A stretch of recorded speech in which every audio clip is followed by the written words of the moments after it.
दोस्तों, सुज़लोन एनर्जी की बात करें तो स्टॉक ने 40 के मजबूत सपोर्ट को तोड़ दिया है। अब यहाँ पे काफ़ी बड़ी गिरावट हुई। इस गिरावट के पीछे की सबसे बड़ी वजह तो है कि आप देख सकते हो कि बाजार में ज़बरदस्त गिरावट हुई। ब्लैक मंडे साबित हुआ है, फ्राइडे के बाद अब देखिए गिरावट जो है बढ़ी है। और लेकिन दूसरी वजह ये भी है कि जो अपडेट निकल कर आई कि सुज़लोन एनर्जी के सीईओ ने रिज़ाइन कर दिया है। अब इसने पूरा माहौल बिगाड़ दिया, पर हकीकत क्या है उसको भी समझना चाहिए। सुज़लोन एनर्जी क्या वाक़ई में बहुत कमज़ोर है इस समय, या फिर यहाँ पे एक वैल्यूएबल बाइंग शुरू हो चुकी है? अच्छे से समझेंगे सुज़लोन की गणित क्या है इस समय। सुज़लोन एनर्जी जो अपना बिज़नेस अब आगे फैलाने की तैयारी कर चुकी है, मैनेजमेंट में काफ़ी सारे बदलाव हो चुके हैं। ऐसे में क्या स्थिति बन रही है इस समय? लेकिन फ्रेंड्स, उससे पहले अगर आप पहली बार हमारे चैनल पे आए तो चैनल को सब्सक्राइब कर दीजिए। एक बेल आइकॉन दबा दीजिए ताकि जब भी नया वीडियो बने पहला नोटिफिकेशन आपको मिले। वीडियो पसंद आए तो लाइक से जरूर कीजिए। चलो फ्रेंड्स, वीडियो स्टार्ट करते हैं। मैं हूँ आपका दोस्त एस बी दवे और हमारे अपने चैनल ऑनलाइन कमाई में आपका बहुत बहुत स्वागत है। तो यहाँ पे आप देखिए बाजार में भारी गिरावट थी मंडे को। आज महावीर जयंती की वजह से हमारा बाजार क्लोज है, तो देख सकते हो कि 71,947 के स्तर पे आ चुका सेंसेक्स। काफ़ी बड़ी गिरावट हुई है, करीब 1635 पॉइंट की। तो भयंकर गिरावट हुई है। अब यहाँ पे गौर करने वाली बात है कि हमारा जो बाजार का ऑल टाइम हाई है वो 86,159 का है। आप देख सकते इसका 52 वीक का फ्रेश हाई है और ये ऑल टाइम हाई है। अब इसका जो लो है वो 71,425 52 वीक का। आप देख सकते हो बाजार अपने 52 वीक के लो पे आ गए हैं। 71,774 का लो बना, तो आप क्लियर है कि हाई से लो पे आ गए। अब इसमें गिरावट देखिए कितनी हुई है। 86,000 के स्तर पे जो बाजार हमारा पहुंच गया था वो 71,000 के स्तर पे आ गए। यानी मोटे मोटी देखें तो 15,000 पॉइंट की भारी भरकम गिरावट ऑलरेडी सेंसेक्स में हो चुकी है। तो ये गिरावट बहुत बड़ी है और इस गिरावट में अच्छे अच्छे स्टॉक भी बच नहीं पा रहे। बहुत ज़बरदस्त गिरावट हो रही है क्योंकि पैनिक सेलिंग हो जाती है। इतनी बड़ी अब सेंसेक्स में गिरावट हो जाती है 15,000 पॉइंट, वो भी सिर्फ 2-3 महीनों में।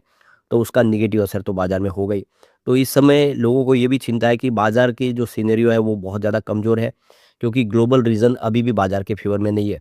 लगातार हमारा इंडियन रुपीज़ कमज़ोर हो रहा है डॉलर के सामने, और उसकी जो दौड़ है वो 100 की तरफ दिखाई दे रही है। ये चिंता की बात है, इससे सब ज़्यादा महंगाई बढ़ जाएगी। और क्रूड ऑयल है कि वो लगातार दौड़ रहा है। तो ये सारे रीज़न बाजार के लिए ठीक नहीं है, जिसकी वजह से गिरावट का सिलसिला शुरू हुआ है। इसमें अब शेयर के जो फंडामेंटल काम नहीं कर रहे।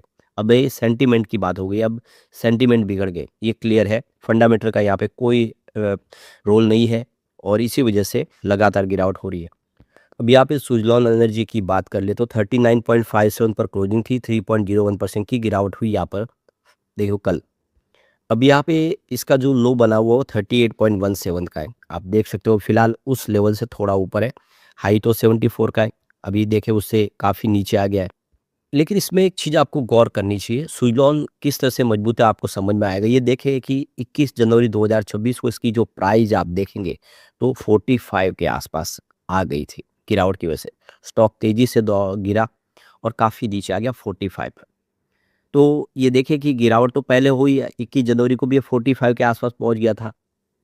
लेकिन जैसे ही कुछ बाजार में रिकवरी देखने को मिली तो ये स्टॉक ने कमाल किया। इसने इसमें खरीदारी हमें देखने को मिली और लोगों ने खरीदारी की, जो कि उसके दम पे ये स्टॉक आप देख सकते हो कि 4 फरवरी को ही 49.7 और इंट्राडे में 50 को क्रॉस कर दिया था। तो 45 का स्टॉक 50 पे पहुंच गया। तो आप क्लियर समझ सकते हो कि ये 8-10 दिन के अंदर स्टॉक ने फिर एक जंप दिखाया।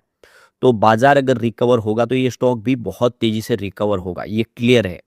आप समझ सकते हो कि इस समय बाजार की वजह से ही ये स्टॉक नीचे है, लेकिन जैसे रिकवरी थोड़ी होती है स्टॉक के अंदर खरीदारी जबरदस्त आती है, स्टॉक कमाल करता है। तो ये तो क्लियर है कि इसके अंदर अंदरूनी कोई कमी नहीं है, सिर्फ बाजार की वजह से दबाव में है। लेकिन खरीदारी बहुत अच्छी हो रही है इसमें स्टॉक के अंदर इस समय। तो गिरावट की एक वजह और बनी कि जो हेडलाइन बनी, सुजलॉन एनर्जी के सीईओ ने रिजाइन कर दिया है। लेकिन हकीकत कुछ और है। सुज़लोन एनर्जी के सीईओ ने रिज़ाइन नहीं किया। CEO global operation and maintenance ने यहाँ पे रिज़ाइन किया है, और वो भी अपने फैमिली के हेल्थ रीज़न को लेकर। तो इससे जो सेंटीमेंट थोड़े से बिगड़े, लोगों को थोड़ा-सा कि भई सीईओ तो अभी नए-नए आए थे, उन्होंने क्यों रिज़ाइन किया? तो हकीकत ये नहीं है। सुज़लॉन के सीईओ ने अब रिज़ाइन नहीं किया, बल्कि सीईओ ग्लोबल ऑपरेशन और मेंटेनेंस सर्विस जो है, उन्होंने यहाँ पे रिज़ाइन किया, और वो भी किसी अंदरूनी प्रॉब्लम की वजह से नहीं, या कंपनी से नाराज़ होके उन्होंने ये फैसला नहीं किया, बल्कि अपनी फैमिली प्रॉब्लम की वजह से फैसला किया है। ये आपको खास ध्यान रखना है, क्योंकि काफ़ी लोग इसमें कन्फ्यूज़ हो गए। काफ़ी लोगों के कमेंट भी आए थे कि सीईओ ने क्यों रिज़ाइन कर दिया?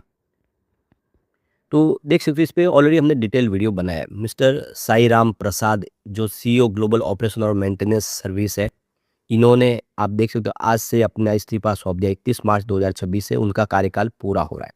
उन्होंने इसके पीछे रीज़न बताया है, उनकी फैमिली हेल्थ रीज़न है, और इसकी वजह से उनको मुंबई में शिफ्ट होना पड़ेगा। यानी उनकी फैमिली में प्रॉब्लम हो गई किसी की, तो उस वजह से उनको मुंबई जाना है, और इसीलिए उन्होंने कंपनी से अपनी पोजीशन से इस्तीफा दे दिया है। तो ये क्लियर है, सीईओ ने इस्तीफा नहीं दिया, बल्कि CEO global operation maintenance service ने इस्तीफा दिया है। अब सुज़लॉन एनर्जी में रिसेंटली ही नए सीईओ की अपॉइंटमेंट हुई है। अजय कपूर अब कंपनी के नए सीईओ हैं। अजय कपूर के पास बहुत सारा अनुभव है। उन्होंने इससे पहले देखें तो अंबुजा सीमेंट में एमडी के तौर पे भी काम किया। उनके पास अनुभव है, उसका फ़ायदा होगा। तो जेपी चलसानी को उन्होंने रिप्लेस किया है। पर ऐसा नहीं कि जेपी चलसानी ने कंपनी छोड़ी है या फिर उनको हटाया गया है। जेपी चलसानी को और प्रमोशन दिया गया, उनको जीईसी का हेड बना दिया गया है, यानी ग्रुप एग्जीक्यूटिव काउंसिल बनाई गई है कंपनी के अंदर। और ये जो नई काउंसिल है, ये इसलिए बनाई गई है क्योंकि अब बिजनेस बढ़ने वाला है। सुज़लॉन यहाँ पे रुकने वाली नहीं है। सुज़लॉन का फैलाव होगा। जो सुज़लॉन सिर्फ विंड एनर्जी सेक्टर की इंडिया की सबसे बड़ी कंपनी थी, अब वो पूरे इंडिया की रिन्यूएबल एनर्जी सेक्टर की सबसे बड़ी कंपनी बनने जा रही है। यानी कंपनी अब अपना पोर्टफोलियो बढ़ा चुकी है। तो डाइवर्सिफिकेशन की तरफ से बढ़ने के लिए इन्होंने फैसला किया है कि अब नई जीईसी बनाई। तो इसकी वजह से अजय कपूर को लाया गया, एक अनुभवी व्यक्ति को। तो अब यहाँ पे सुज़लॉन 2.0 शुरू हो चुका है। क्लियर है? इसी वजह से लीडरशिप के स्ट्रक्चर में बदलाव किया गया है। तो ये जो नई जीईसी बनाई, इसके पीछे वजह यह है कि कंपनी अब और तेज़ी से अपने बिज़नेस को आगे बढ़ाएगी। जो बिज़नेस फैलना है, व काफ़ी अलग-अलग सेक्टर में आगे बढ़ेगा, उसको किस तरह से आगे मैनेज करना है, ये सारा काम अब ग्रुप जो ये जीईसी बनी है, उसके हेड का होगा। और इसी वजह से जेपी चलसानी के ऊपर भरोसा किया गया कंपनी की तरफ से। अब यहाँ पे जेपी चेलसानी का जो रोल होगा, वो सीधे चेयरमैन और मैनेजिंग डायरेक्टर को ही रिपोर्ट करेंगे। सारा का सारा उनका जो कामकाज होगा, अब वो किसी नीचे और किसी सीनियर लेवल के अधिकारी के अलावा बात नहीं करेंगे। मतलब आप समझ सकते हो, एमडी से ही डायरेक्ट उनका अब लिंक है। वो एमडी को रिपोर्ट करेंगे। तो क्लियर है कि अब एक बहुत बड़ा बदलाव होने जा रहा है सुज़लॉन एनर्जी में। तो देख सकते हो कि सुज़लॉन एनर्जी के अंदर ही अब जो है, एक pure play wind turbine manufacturing company से एक end to end renewable energy solution provider company बनने जा रही है। कंपनी अब हाइब्रिड प्रोजेक्ट करेगी, जिसमें सोलर और विंड के कॉम्बिनेशन होंगे। इसके अलावा बीईएस के प्रोजेक्ट होंगे, यानी बैटरी एनर्जी स्टोरेज के प्रोजेक्ट होंगे। इस तरह से कंपनी ने अपना पोर्टफोलियो बढ़ा दिया है, और इसी वजह से सारा बदलाव हुआ है। ये सब कुछ पॉजिटिव है। ये साबित कर रहा है कि सुज़लॉन एक बड़ी कंपनी बनने जा रही है। ऐसे में निकट भविष्य में इसकी प्राइस तो डेफिनेटली बढ़ेगी, क्योंकि ये स्टॉक तो एक समय 400-500 के आसपास हुआ करता था। समय का चक्र घूमा, कंपनी लॉस में आ गई, जिसकी वजह से नीचे आया, लेकिन अब कंपनी फिर से कर्ज मुक्त हो चुकी है। इस समय कंपनी की ऑर्डर बुक बहुत मजबूत है। कंपनी को लगातार ऑर्डर प्राप्त हो रहे हैं। कंपनी 3 नई और फैक्ट्रियाँ लगाने जा रही है, वो भी एआई बेस्ड फैक्ट्री। आप समझ सकते हो, यह बात सारी साबित कर रही है कि सुज़लॉन जैसे शेयर में एक अपॉर्चुनिटी है, वो भी निचले लेवल से। इस गिरावट ने एक मौका दिया है। सुज़लॉन आने वाले समय में कुछ बड़ा बेहतर कर सकता है। तो चिंता करने की आवश्यकता नहीं है, और यहाँ पे जम के खरीदारी भी कर रहे हैं। इस गिरावट का फ़ायदा उठा के बड़े फंड हाउस निवेश कर रहे हैं। लेकिन फ्रेंड्स, कोई भी इन्वेस्टमेंट करने से पहले अपने फाइनेंशियल एडवाइजर से एडवाइस ले लें, या अपना खुद का रिसर्च करें, क्योंकि मैंने वीडियो आपके एजुकेशनल पर्पज़ के लिए ही बनाया। वीडियो पसंद आए तो लाइक से जरूर कीजिए, और चैनल को सब्सक्राइब कर दीजिए। Thank you friends.